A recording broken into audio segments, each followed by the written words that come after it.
Behold the beauty of Henry's shade garden as it emerges in the spring.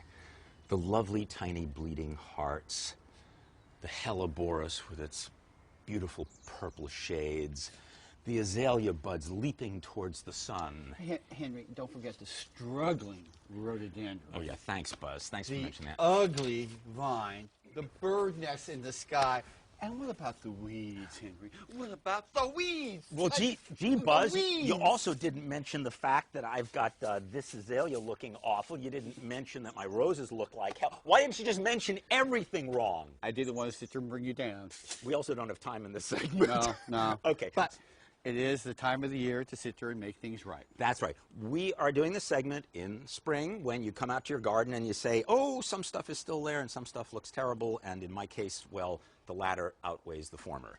Always. Yes. So here we forward. go. We're going to talk about, first of all, cleaning this up. And mostly we're going to talk about mulch. But first of all, before you do mulch, you want to weed.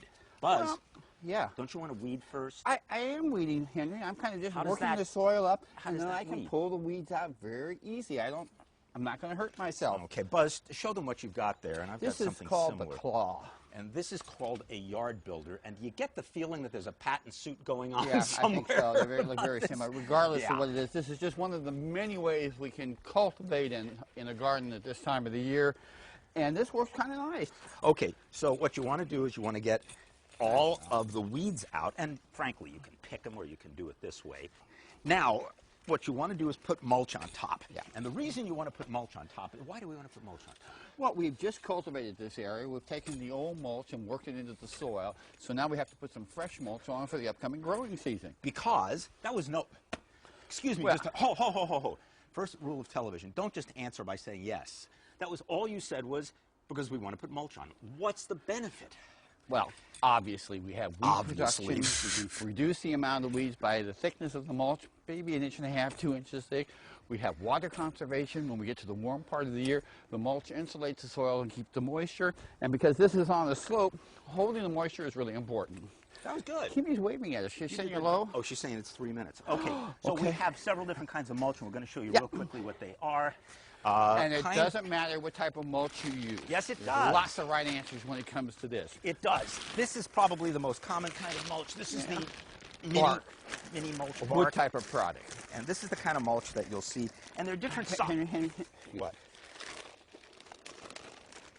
Show off. There are different sizes of this. Yeah.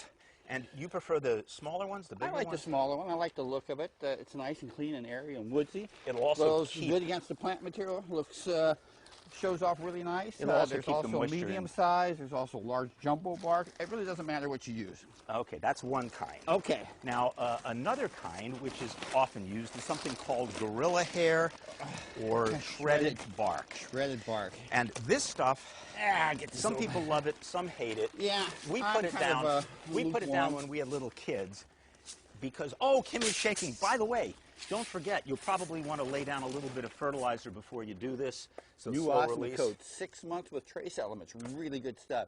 Only have to fertilize once in 6 months, but make sure you put it where the water is, because it's time release. If you put it in a dry area, it doesn't do any good. Okay, so you probably want to put it underneath the mulch. Right. Anyway, the trouble with this stuff, it's nice and soft, great for the kids, but it gets very dusty when it gets dry, and your kids will walk in full of gorilla hair dust, which now look nobody at this. wants. We have a lot of colored mulches now available. This happens to be black. What is that made of, though? Is that really mulch? It's a bark, I would think, some type of wood product. Wow. Comes in different flavors. I like the black.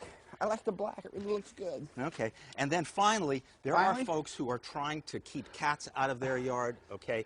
And this stuff will allegedly keep them out. However, if you have dogs, there's some concern that this will harm your dogs. It's a big controversy. I cannot get into it. It's called cocoa mulch. The thing with cocoa mulch is if it feels dry and doesn't have a film to it, it's probably A-OK. Because it should have some chocolate material in it when it's new. But and after it's the bromide concern with animals. Presumably it's okay. Yeah. So and the reason why cats don't like it is because they don't want to walk on the sharp edges. Yeah, because it's okay. Listen, I think I know. Kimmy's giving us the big yell. Okay, so we got lots of work to do. But mulch is the answer, ladies and gentlemen. Be it black, be it brown, be it yellow, or green, or Buzz.